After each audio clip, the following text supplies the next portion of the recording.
From Griffith University, I'm Nance Haxton, and these are Remarkable Tales.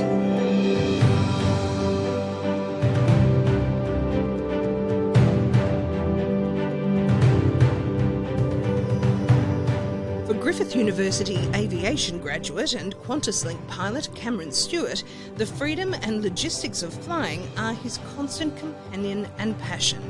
The First Officer for QANTASLink has found his skills are still in demand despite the fallout from coronavirus, and he is optimistic the aviation industry will emerge from this crisis stronger than it was before. Cameron graduated in the top 5% of Griffith University students, receiving an Academic Excellence Award. He was innovative in his quest to become a QANTASLink pilot, becoming a qualified flight instructor to ensure that he could get the flying hours he needed to fulfil his dream of flying, whilst also satisfying his passion for teaching and learning. Cameron is now looking to further study to enable the next step in his flying career into aviation management. Cameron, welcome to Remarkable Tales. Thank you very much for having me. It's great to be here. This is wonderful to speak to a pilot on Remarkable Tales because Griffith is quite a renowned training place for aviation, isn't it? Yeah, absolutely it is. I came out of Griffith in 2016. I would have graduated. The degree certainly changed a lot since I was there, which speaks to the fluidity of aviation itself, and the university has sort of been able to cater to that and changed over the years, and I'm even still involved with the university now as an aviation sessional. I can see how much it has changed over that time. That's quite an achievement, really, isn't it? Because it's not easy for universities to pivot and really keep up with a fast-changing industry.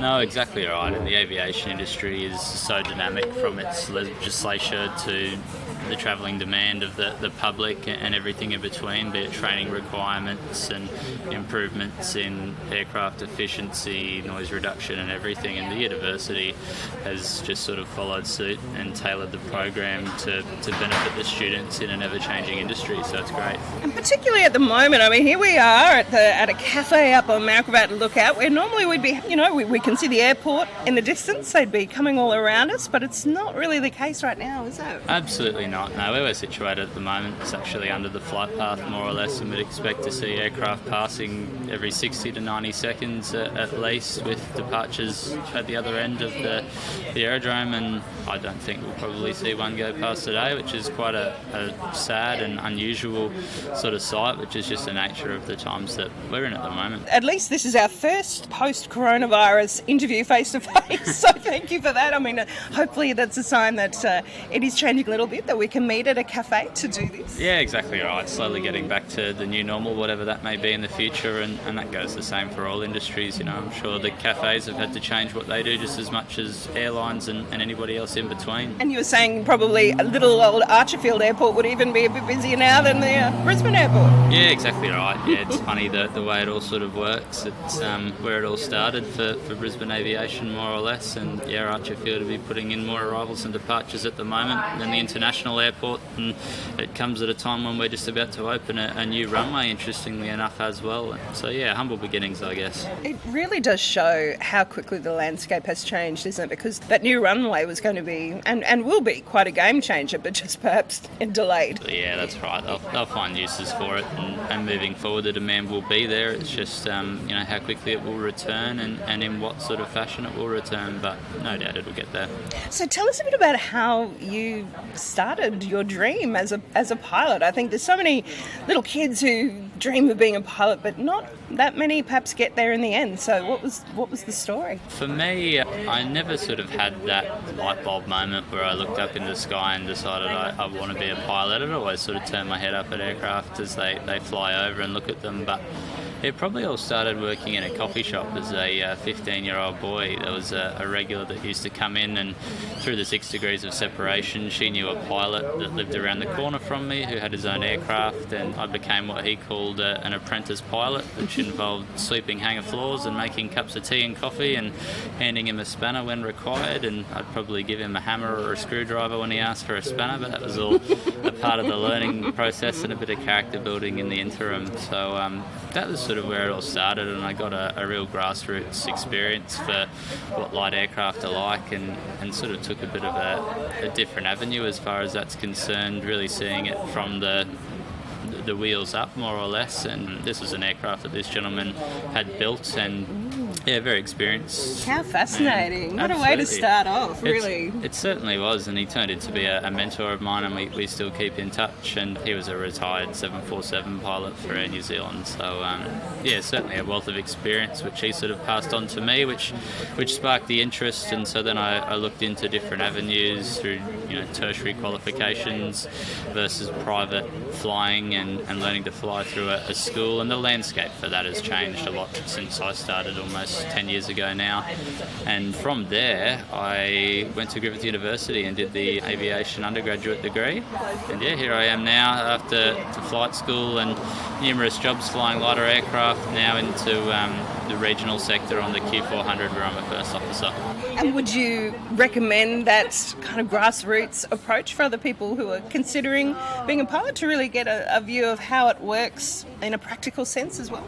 Yeah, absolutely. I mean, it's certainly not possible for everyone to go through that way. I was fortunate. So, if you certainly can just go down to the Air Club and have a chat to someone there. You never know where it may lead. And what I've found about most people in aviation, particularly that grassroots aviation, is they're so passionate and willing to pass on that sort of knowledge and experience to people that they're eager and willing to learn. So I certainly would suggest that. You'd have to be to build your own plane, I would have thought. Yeah, exactly right. Yeah, a bit of patience involved as well, dare I say. And from there, so going to university, it sounds like there's quite a bit of practical training as well. Do they work alongside each other, or can you walk us through that process a bit? It purely depends on the academic institution. Obviously, to become a pilot, you need the physical, tangible licence qualifications, be it a private or a commercial licence, a multi-engine licence, or instrument rating.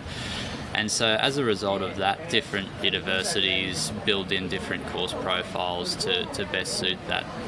For me, the way it worked, I did 3 years at university where we learnt different skills that are not necessarily related to the tangible flight qualifications, aviation leadership, economics in aviation, and different operational sort of considerations through the various subjects that the university offered. And then from there you would go back to basically start day one in an aircraft and the respective theory associated to aerodynamics, flight controls, principles of flight, whatever you'd like to call it. And the university qualifications touch, and they allow you to build back on that once you start the syllabus as dictated by Civil Aviation Australia. It sounds like it's quite an unusual combination, isn't it, of getting a licence, as if you would even for car driving, or it's driving a vehicle in a sense, but also that really highly technical scientific aspect as well. Absolutely. It certainly requires a lot of building on. You learn these basic theories that are true for even a paper aeroplane, and they translate to a space shuttle in some instances, and so it's just building and increasing that operational complexity versus depth of knowledge to effectively apply any principles to flying the aircraft. So you finished your degree and then you did more of the training, you mentioned? Correct, yeah. So obtained the tangible flight qualifications and then went on and did some further studies privately, which would then allow me to eventually obtain an airline pilot transport licence. And then from there I packed up my bags and went out looking for a job, which saw me end up in Port Macquarie, so there's certainly worse places to get the first job. Yeah. On the New South Wales mid-north coast there, and I was flying skydiving aircraft there, throwing people out of aeroplanes. Because you've got to get your hours up, don't you? Correct, you do, yeah. That's one of the paths, is getting your hours up. So yeah, it certainly differed my first job to what I do now. It wasn't really too impressive from throwing people out of an aircraft. But so that started getting my hours up, and that was slow to begin with, to be honest. Just the nature of the tourism industry and the business down there, it meant that there wasn't that many hours for me to obtain. So I then did some further studies and a course to obtain a flight instructor's rating. So the flight instructor's rating effectively allowed me to teach people how to fly. I did that for just over 18 months, teaching English second language students. They were airline cadets from China. That brought along its own challenges and experiences, teaching somebody who barely has a grasp of or a command of the English language, particularly not at a fluent level like you and I would just speak now, and then mix that with technical language, slang and jargon to put them in an aircraft, an operating environment that's not necessarily for sustaining human life. So it's certainly challenging. It has its challenges, absolutely. Sounds like that was quite a pivotal turning point for you. From there, you enjoyed the teaching? Yeah, I really did. I didn't think that I would enjoy the teaching as much as what I did. It really allowed me to consolidate my knowledge and work out the flaws in my knowledge, which are always there. It's just a matter of finding them, and they certainly became apparent teaching students how to fly, and yeah, it allowed me to further consolidate my flying knowledge and bring that forward into where I might take my career in the future. Port Macquarie, where did you go from there? From Port Macquarie, I actually accepted a job with an airline over in Asia, and that was all more or less teed up to work out. And then at the 11th hour, I got an offer from QANTASLink, who I'd previously applied for and was on a hold list. Well, I had to make a decision effectively between did I want to spend the short to medium future of my life in Asia or in Australia, and it was a no-brainer for me there. The lifestyle is certainly more suited to me in Australia, and I haven't really looked back from there. So I started with QANTASLink nearly 2 years ago now. What sort of flights do you generally do? So it's really diverse. Out of the Brisbane base in the Q400 aircraft, we go as far south as Canberra, as far north as Cairns, and as far west as Longreach. So our longest sector is just over 2 hours, and then our shorter sector can be as short as 30 minutes on some days. So you're coming down as soon as you get up, more or less. So it certainly provides diversity in workload. Some days you're doing longer sectors mixed with shorter sectors, so you've really got to be on the ball there. And you're operating into aerodromes that are not as well equipped if you consider the comparison between an international airport versus a regional airport, which is not too much of an improvement on a country road in some circumstances. So it's certainly a diverse operating environment. I imagine you would have seen some interesting dilemmas perhaps that you've had to get yourself out of at times. Yeah, absolutely. The industry itself is certainly heavily regulated. The main stakeholder is obviously the travelling public, so there's so many redundancies and safety protocols put into place. Mix that with a company like the Qantas Group where safety is pivotal, and their history shows that there's certainly not too many situations where you have to think outside of the box, and all decisions are made with safety as the number one priority. You do see lots of different things, but some more trivial challenges than what you would expect. What's it like going out back to Longreach and those big wide skies? I imagine would be challenging in some ways. It's certainly a bit of a different scene at the moment. It's having its own challenges in the current environment, just with not so much keeping yourself entertained, but we're used to being in such a congested airspace with so much going on and all different senses being activated, whereas now there's sort of insidious risks of fatigue with nothing happening, if that makes any sense. Absolutely, yeah. It's trying to find ways to keep yourself engaged without unnecessarily arousing stress levels or anything like that, and making sure that your situational awareness in times where not a lot's going on is so that you can respond to any situation that you may have. Are you flying at the moment? We've heard a lot about the pilots for the larger aircraft, but what about for yourself? At the moment, I'm currently on a rotating stand-down period, which is something that the pilot group has come to a conclusion that we're going to share the stand-down period. Very fortunately for me, there is still some flying available through the regional and natural resources sectors. So I'm one of the lucky pilots in Australia at the moment where it's not so good for the international scene, just as a result of legislature and managing the current crisis. So I still am flying at the moment, and I'm very fortunate to be doing so. Because I suppose a lot of those mining routes, they're still operating. Correct, they are. And even speaking about earlier the diversity of the industry as a whole, 6 months ago we wouldn't have thought that we'd be operating aircraft with only half the capacity. Airline design for these aircraft has revolved around getting the most amount of seats per square centimetre, if you like, and really sort of trying to utilise any floor space to help the bottom line. And now we're seeing that change with social distancing measures implemented on flights and all the rest. It certainly brings about a whole different challenge, particularly when it's more or less outside of the operating scope and philosophy of the design of these aircraft. It must be challenging for you as a sessional teacher as well. Where do I start? There's so many changes. Are you teaching at the moment? Exactly right, yeah. I'm at the moment doing some marking, and it's good because, as I was saying earlier, the same principles are more or less applied from a grassroots level through to an airline transport level, and just the complexity changes, and it's been refreshing to go back and be involved in marking and teaching for the light aircraft processes, which I can then reconfirm and consolidate my knowledge and go, oh, that is how that works, and all the rest. So it's provided a bit of entertainment and a good chance to reaffirm my knowledge. I always found that with my teaching in the journalism school as well. I think you learn as much as you teach quite often by putting yourself up front in front of a group of students. Absolutely, yeah. You'll certainly realise pretty quick smart if you know what you're talking about. So the pressure's always on, I think. And good that the university brings in people with that practical knowledge such as yourself and that contemporary knowledge as well as the more academic side. I think Griffith University as a whole is great for doing that, engaging people from industry and then allowing that to go back to the teaching quality in the student body, and that helps with learning, networking and everything in between, so it's great. And you've got the new building there now too, don't you? Absolutely, I was lucky enough to walk through that building at the end of last year just before its launch, and certainly very impressive.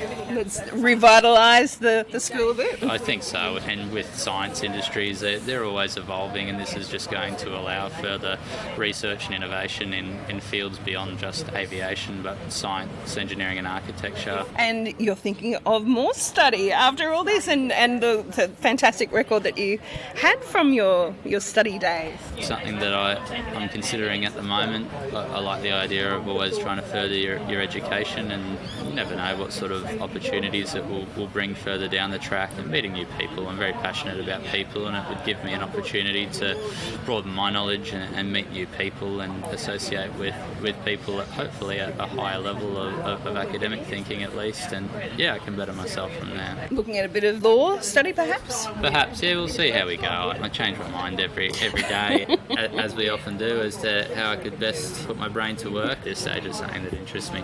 Well, it sounds like education has been like a constant in your life, that's important to keep up your learning. Particularly in the industry that I work in, it's so safety prone and compliance management orientated. So I suppose it'll be interesting in the next few months, perhaps hopefully the tourism industry ramps up again. Do you hope to become busier, or how do you think that this might roll out? It's still very early days, and obviously it's going to depend on the legislature, and I think as a country we're doing very well to have managed the situation the way we have.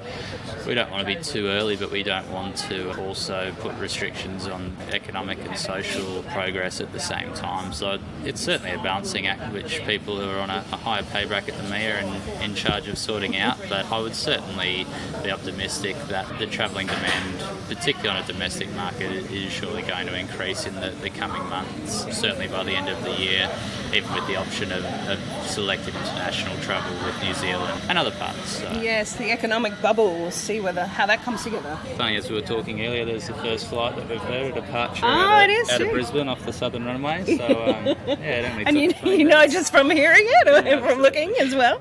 That's great. So, what does the future hold for you, do you think, now, sitting here and thinking about where you've come from and where you might be going? That's a very good question. Obviously, I really do enjoy the flying that I'm doing, and I'm a first officer at the moment, and I'd love to get my command of the aircraft and become an airline captain for QANTASLink. Yeah, that's hopefully within the 5-year plan at this stage. We mentioned earlier that I'd be looking to go back and do some more study. What exactly that might be, I'm not too sure at this stage, but certainly there'll be study on the cards in the future, and just trying to establish a healthy balance between lifestyle and work, keep myself entertained at the same time. So there's still a bit of that teenage boy who's just intrigued with how the planes work when you get in and sit in the cockpit? Absolutely, yeah.